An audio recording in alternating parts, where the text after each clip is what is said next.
So hello everyone, I welcome you all again. तो last video में जैसा कि हम लोगों ने जनरल टेस्ट के हम लोग क्वेश्चंस को सॉल्व करे थे और जनरल टेस्ट के हम लोगों ने 10 क्वेश्चन सॉल्व किए थे। काफी डिटेल में देखा था उससे रिलेटेड क्या क्या क्वेश्चंस और पूछे जा सकते हैं उसको भी देखा था। अब हम इसके आगे कंटिन्यू कर रहे हैं और क्वेश्चन स्क्वाड पेपर को एनालाइज करेंगे कि और कहाँ कहाँ से क्वेश्चन पूछे जा रहे हैं। सो चलिए अगले क्वेश्चन को तरफ मूव करते हैं बिना टाइम वेस्ट किए। अगर आप हमारे चैनल पर नए हैं तो चैनल को बिल्कुल सब्सक्राइब करना ना भूलें और साथ साथ दोस्तों को जरूर शेयर करें अगर आपको वीडियो इन्फॉर्मेटिव लग रही है तो, क्योंकि ये इन्फॉर्मेटिव वीडियो जो है उनको एग्जामिनेशन में काफी ज्यादा हेल्प कर सकती है। क्योंकि ये वीडियो की जो सीरीज आ रही है, लास्ट ईयर ये क्वेश्चंस पूछा गया है, तो इससे रिलेटेड, इससे आसपास के क्वेश्चंस जो भी पूछे जा सकते हैं या उससे रिलेटेड कुछ भी पूछा जा सकता है, तो उन सारी चीजों को हम लोग यहाँ पे देखते रहेंगे। तो चलिए वीडियो को शुरू कर रहे हैं। सो जैसे ही क्वेश्चन नंबर 11 कह रहा है, 11 क्वेश्चन ये है कि the missing term of the series is, missing term इसमें फाइंड करना है। तो मतलब क्या, रीजनिंग का सवाल आया है। साथ साथ इसमें क्या दिख रहा है आपको, ए के साथ क्या है, to, A2, C5, E8, G11। मतलब क्या, ए फर्स्ट टर्म है, उसके बाद क्या है टू, सी क्या है थर्ड टर्म है, उसके बाद क्या है फाइव, ई क्या है फाइव, जो मैंने अभी आपको थोड़ी देर पहले बताया था, something A B C D E F। तो एक चीज और ध्यान रखिएगा, एग्जामिनेशन में जब आप जा रहे हैं तो ये चीज को जरूर से अपनी कॉपी में लिख लीजिएगा पहुंचते के साथ ही ऊपर में। ठीक है, ए से एम तक यहां तक जाएगा। ठीक है, N O P Q R S T U V W X Y Z। तो इस तरीके से एग्जामिनेशन की कॉपी में जरूर से आप लिख लीजिएगा। उसके बाद ऊपर में आप इसको नंबरिंग जरूर से कर दीजिएगा, एग्जामिनेशन में आपको बहुत हेल्प मिलेगा। ये अगर आपकी रीजनिंग से कुछ क्वेश्चंस आते हैं तो आप उसको आसानी से करके आओगे, बहुत ही आराम से।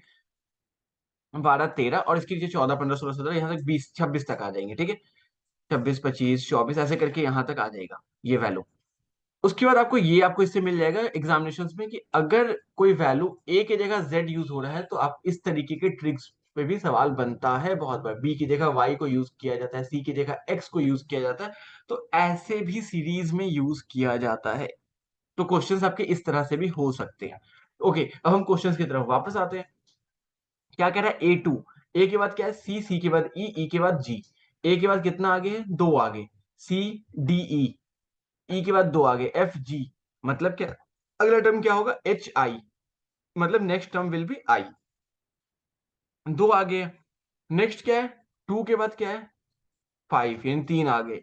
फाइव से एट तीन आगे, आठ से 11 तीन आगे, 11 से 14। मतलब क्या हो गया, ऑप्शन सी इज करेक्ट। तो आपका ऑप्शन सी इसमें करेक्ट है। ये चीज जो मैंने अभी आपको बताई है, इस चीज को जरूर से आप अपने नोटबुक में लिख लीजिएगा, ये आपको बहुत हेल्प करेगा, मेरी बात मानिएगा तो। नेक्स्ट हम लोग मूव करते हैं अगले क्वेश्चन की तरफ। ये क्या पूछ रहा है, what is the full form of NABARD. ठीक है, तो नाबार्ड का फुल फॉर्म पूछ रहा है। इसके अलावा एक चीज जैसे कि हम लोग जानते हैं कि मनरेगा, ठीक है, Mahatma Gandhi national rural employment guarantee. ठीक है, तो आपको ये फुल फॉर्म भी आपको पता होना चाहिए, Mahatma Gandhi national rural employment guarantee act. तो ये क्या करता है, ये आपको 100 डेज की गारंटी प्रोवाइड करता है। क्या चीज के लिए, तो आप 100 डेज के लिए आपको, अगर आप कुछ भी अनएम्प्लॉयड है पूरी तरीके से, तो आपको 100 डेज का आपको वेज प्रोवाइड आपको किया जाएगा। That is Mahatma Gandhi national rural employment guarantee act. ठीक है, अब हम लोग क्वेश्चन की तरफ वापस आते हैं। What is the full form of NABARD. NABARD का फुल फॉर्म क्या है, तो national bank for agriculture and rural development. ठीक है, तो ये क्या है, national bank for agriculture and rural development. ये क्या करता है, बैंक आपको प्रोवाइड करता है एग्रीकल्चर लोन्स वगैरह, ये सारी चीजें प्रोवाइड की। ठीक है, नेक्स्ट क्वेश्चन की तरफ मूव करते हैं। क्वेश्चन नंबर 13, ये क्या कह रहा है कि मैच द प्रॉपर कॉलम। तो यहाँ पे आपको क्या कह रहा है, लिस्ट वन से लिस्ट टू को आपको मैच करना है, तो आपको हर क्वेश्चन को इसमें सॉल्व करना पड़ेगा। तो आप सारे क्वेश्चंस को एग्जामिनेशन पे अगर आप नहीं सॉल्व करना चाहते तो थोड़ा ही बहुत अगर आप सॉल्व करोगे, कम में ही आपका काम निपट सकता है। कैसे, अब देखो क्या दिख रहा है, 7 - 4x = 0। और ऑप्शंस में क्या दिख रहा है, यहाँ पे ये ऑप्शंस है और किसी में तो इस तरह के ऑप्शंस है ही नहीं, 7 वाला सीन। सो मतलब क्या है, बी किसके साथ मिलेगा, 3 के साथ मिलेगा। तो इससे आपने क्या किया, आपने दो ऑप्शंस को तो ऑटोमेटिकली एक्सक्लूड कर दिया, क्योंकि B3 में बस बी और सी में ही मिल रहा है। एग्जाम में टाइम बचाने का मैं आपको तरीका बता रहा हूँ। एक चीज तो ये हो गया। अब क्या बचता है, अगर आप इन दोनों में से किसी एक को फाइंड कर लो ऑटोमेटिकली आपका आंसर मिल जाएगा। मतलब क्या है, मान लेते हैं चलो कोई भी क्वेश्चन हम सॉल्व कर लेते हैं, क्वेश्चन नंबर ए ही मैं सॉल्व कर लेता हूँ। 2x-4 is equal to 2 - x। तो 2x-4 is equal to 2 - x। एक चीज और ध्यान में रखिएगा एग्जामिनेशन में, कि आप जब किसी एक साइड की वैल्यूज को दूसरे साइड ला रहे हैं और एक साइड की वैल्यूज को दूसरी तरफ लेके जा रहे हैं, तो उसके साइन को जरूर से चेंज कीजिएगा। ठीक है, क्योंकि उस साइन को अगर आप चेंज नहीं कीजिएगा तो आप डेफिनेटली आप गलत कीजिएगा एग्जामिनेशन में। साथ साथ आपको जैसे कि अगर मैं यहाँ पे से क्वेश्चन है तो 2x-4 इक्वल टू 2 - x, तो that is equal to 2x इधर था, इधर माइनस में था अपोजिट साइड में, इसको मैंने इस साइड लाया तो ये क्या हो गया +x। On at the same time मैं सेम टाइम पे इस -4 को अपोजिट साइड लेके जा रहा हूँ, मतलब क्या इधर माइनस में इधर जाके क्या हो जाएगा +4। That is equal to 3x is equal to x 6, और x is equal to 6/3 that is equal to 2। इसका मतलब क्या x का वैल्यू 2 है। मतलब क्या निकल के आया इससे, ये निकल के आया कि एक जो है वो 2 में मैच करेगा, बी जो है वो अपना 3 में मैच करेगा, और ए अगर 2 में मैच होगा बी 3 में मैच होगा। इसका मतलब ऑप्शन सी करेक्ट होगा। चलिए एक देख लेते हैं, एक और इसमें से देख लेते हैं, कहीं हो सकता है मैं गलत हो जाऊं। x/2 -3 is equal to 0। तो x/2 -3 इज इक्वल टू 0, तो इसका मतलब क्या है, x/2 -3 इज इक्वल टू 0, तो -3 को दूसरे साइड भेज दो, x/2 इज इक्वल टू 3। जब ऐसा कुछ होगा इसका मतलब क्या है, x is equal to 3 × 2 that is equal to 6। तो x का वैल्यू क्या है 6 है। ठीक है, सो आपको क्या दिख गया, c का क्या होगा 4। तो c का 4 आपको दिख ही रहा है ऑप्शन सी में, तो d का क्या होगा 1 होगा। आप उसको सॉल्व करके देख सकते हो, मैं यहाँ पे टाइम आपका वेस्ट नहीं करना चाहता। ओके, अगले क्वेश्चन की तरफ मूव करते हैं। तो जैसे कि जनरल टेस्ट में पूछा गया है, match column 1 with the column 2। यहाँ पे क्या है, क्रेमेटोरियम है यानी कि समाधि स्थल है, जिस तरीके से राजघाट है, राजघाट जैसे गांधी जी के लिए है। ठीक है, राजघाट किसके लिए, गांधी जी के लिए, गांधी जी का 2 अक्टूबर डेट ऑफ बर्थ। ओके, अब हम क्वेश्चन की तरफ वापस आते हैं। क्वेश्चन में क्या कह रहा है, एकता स्थल, विजय घाट, वीर भूमि, शांतिवन। तो बहुत सारे बच्चे आप में से जो है उन्होंने नाम सुना ही नहीं होगा कि आखिर क्या है। शांतिवन तो चलो सुन भी लिया होगा, एकता स्थल आपने नहीं सुना होगा, विजय घाट नहीं सुना होगा, या विजय घाट भी सुन लिया होगा, वीर भूमि नहीं सुनी होगी। तो इस तरह की चीजें हो सकती है। क्वेश्चन को कैसे डील करना है, तो चलिए पहले चीज की बात करते हैं, एकता स्थल। एकता स्थल जो है वो किसके है, तो वो ज्ञानी जेल सिंह का है। अब आपने से बहुत सारे बच्चों ने ज्ञानी जेल सिंह का नाम नहीं सुना होगा, तो मैं उन्हें बता देना चाहता हूँ। ये आप में से बहुत सारे बच्चों ने सुना भी होगा, ये भी पॉसिबिलिटीज है कि आप में से सुने होंगे। अगर आप में से बच्चों ने नहीं सुना है, तो उस केस में आपको क्या करना है कि आप क्या कर सकते हो, आप आई बटन पे क्लिक करके आप जा करके निमोनिक्स की क्लास देख सकते हो, जिस निमोनिक्स की क्लास में हम लोगों ने प्रेसिडेंट के बारे में डील किया है। ठीक है, तो जैसे कि अगर हम बात करने बैठे ज्ञानी जेल सिंह के बारे में, तो ज्ञानी जेल सिंह जो थे वो थे 7th प्रेसिडेंट ऑफ इंडिया। ठीक है, 7th प्रेसिडेंट ऑफ इंडिया। तो जैसे कि मैंने आपको बताया, आप आई बटन पे जाके आप चेक कर सकते हो, प्रेसिडेंट के न्यूमोनिक्स को आप याद कर सकते हो वहां से, और ये आपको काफी हेल्प करेगा और काफी ज्यादा इंटरेस्टिंग, आपको मजा आएगा उस वीडियोस में। उसके साथ साथ अगर आपसे सवाल अगर इस तरीके से पूछ लेता है, who is the first Sikh person to become the president, कौन फर्स्ट सिख पर्सन थे जो प्रेसिडेंट बने थे, तो फर्स्ट सिख पर्सन कौन थे, डेट वाज ज्ञानी जेल सिंह। उसके साथ साथ अगर आपसे पूछ लेता है, who was the first person from the backward caste to become the president, कौन थे जो बैकवर्ड कास्ट से थे और प्रेसिडेंट बने थे, तो दैट वाज आल्सो द ज्ञानी जेल सिंह। तो ज्ञानी जेल सिंह के बारे में ये इतना इंट्रोडक्शन आपके लिए काफी है। ओके, जैसा मैंने आपको बता दिया 7th प्रेसिडेंट थे, ठीक है, ऑफ इंडिया। और अगर हम बात करने बैठे ये किसके टाइम पीरियड थी, तो ये इस टाइम पे प्राइम मिनिस्टर कौन थी, तो हमारी इंदिरा गांधी, राजीव गांधी, ये थे। उसके बाद अगर हम बात करें ये ऑफिस में कौन से कौन टाइम पीरियड तक थे, एक होता है कि इनका टाइम पीरियड क्या था, किस टाइम पीरियड पे आकर ये थे, तो ये थे 1982 से 1987 तक। ओके, इस क्वेश्चन पे कुछ ज्यादा मैंने आपको डिटेल दे दिया, क्योंकि इससे सवाल आपसे पूछे जा सकते थे, अलीगढ़ में भी पूछे जा सकते हैं, जामिया में भी पूछे जा सकते हैं, इसलिए थोड़ा बहुत मैंने आपको एक आइडिया दे दिया। नेक्स्ट हम लोग आते हैं विजय घाट, वीर भूमि, शांतिवन। अच्छा, जब हमने चूज कर लिया, ऑप्शन ए का क्या है 4 है, तो ऑप्शन ए का 4 है, तो ये किस में दिख रहा है, सी में दिख रहा है। एक तो चलो ये इससे मेरे को समझ में आया था, बट बहुत बार क्या होता है, हमें एकता स्थल हमने सुना ही नहीं है नाम।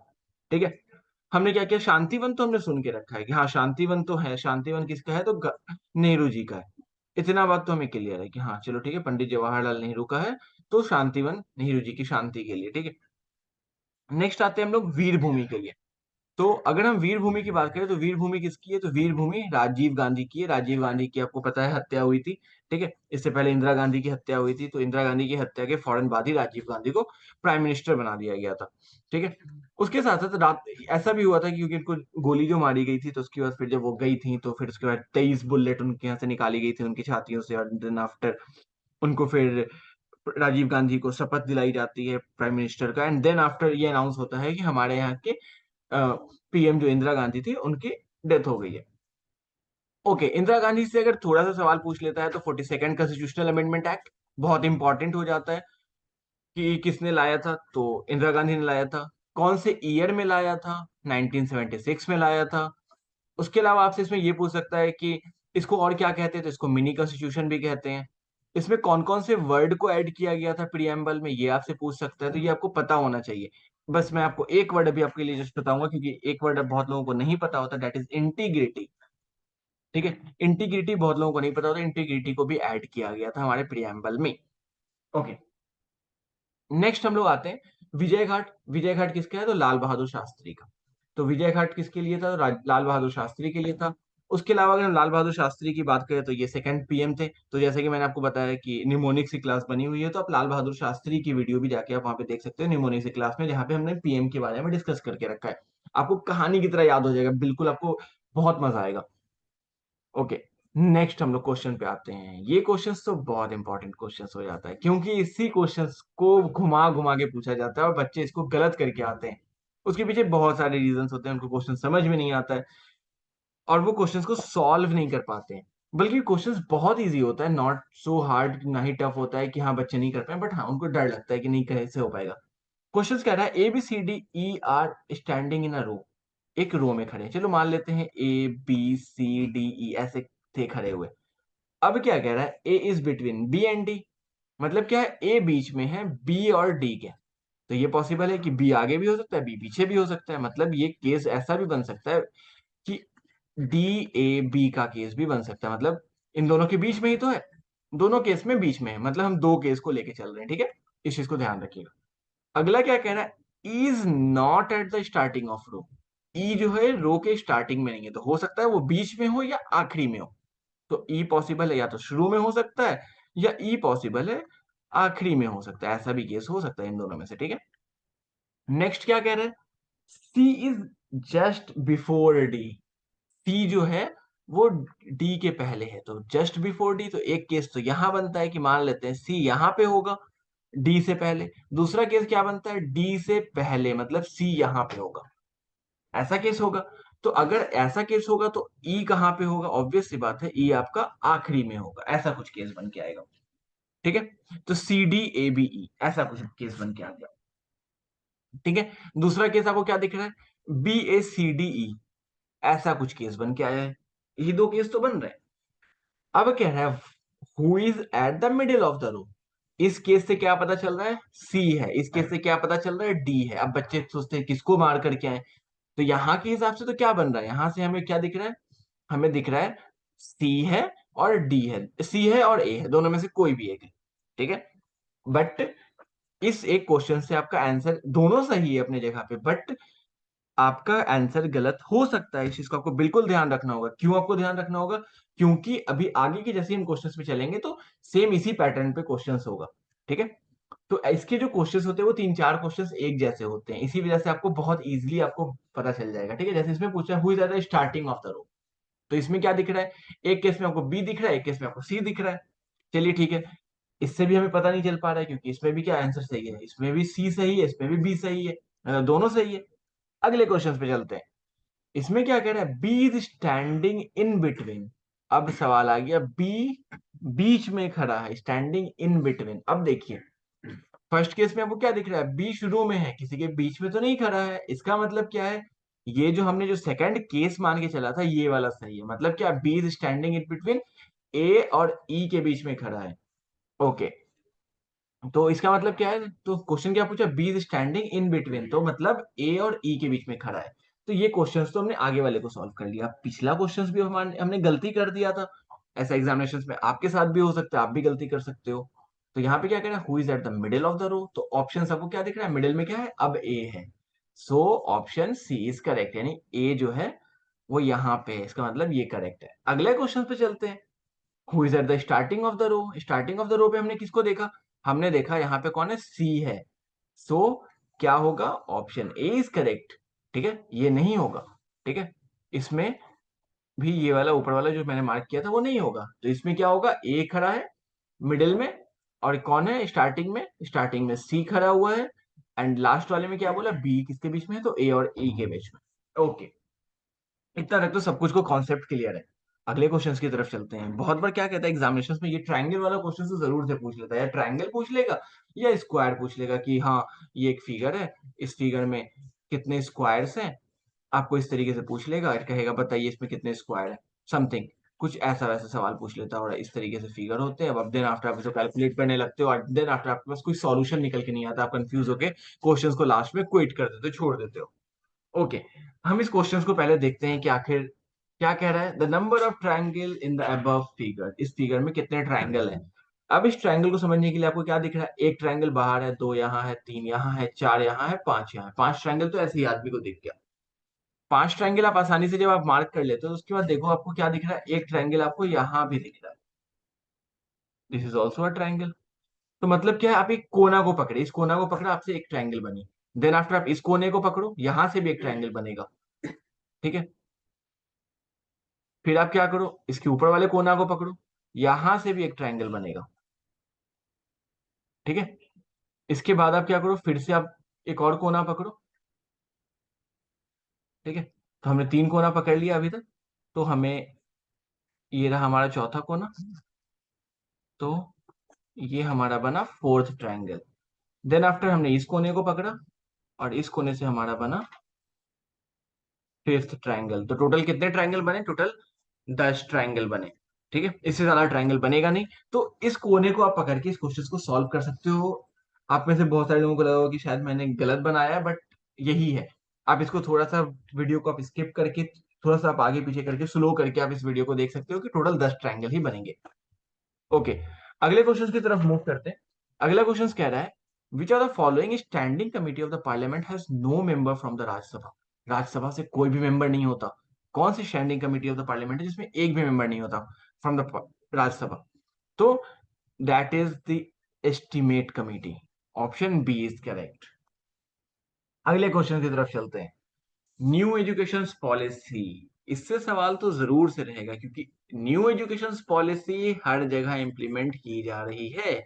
आपका 4 year of undergraduate program FYUP, ये भी न्यू एजुकेशन पॉलिसी के थ्रू है। आपके होलिस्टिक डेवलपमेंट भी न्यू एजुकेशन पॉलिसी के थ्रू है, और बहुत सारी चीजें जो है वो आपकी किसके थ्रू है, तो न्यू एजुकेशन पॉलिसी के थ्रू है। तो न्यू एजुकेशन पॉलिसी आपको पढ़ना बहुत जरूरी है। ओके, हम थोड़ा सा बैक आते हैं न्यू एजुकेशन पॉलिसी से। तो न्यू एजुकेशन पॉलिसी 2020 में जो आया है, इसका गोल क्या है? इस goal to achieve 100% gross enrolment ratio, यानी कि GER इन स्कूल एजुकेशन। कहाँ, स्कूल एजुकेशन में हम लोग कब तक ऑब्टेन कर लेंगे? तो न्यू एजुकेशन पॉलिसी ये कहता है कि 2020 में जो आई है, ये कह रहा है कि हम 10 साल में, in 10 years we will get 100% gross enrolment ratio. इसका मतलब क्या है कि 2030 तक हम 100% ग्रॉस एनरोलमेंट रेशियो अचीव कर लेंगे। सो इसका मतलब ये है कि ऑप्शन बी इज करेक्ट। सो इस वीडियो के लिए इतना ही। अगर आपको वीडियो इन्फॉर्मेटिव लगी है तो वीडियो को लाइक करना बिल्कुल ना भूलें, दोस्तों के साथ वीडियो को शेयर करें, ज्यादा से ज्यादा शेयर करें, और चैनल को सब्सक्राइब करें, बेल आइकन को क्लिक करें, सो डेट कि आपको सारी अपडेट्स मिलती रहे चैनल की। तो मिलते हैं अगली वीडियो में।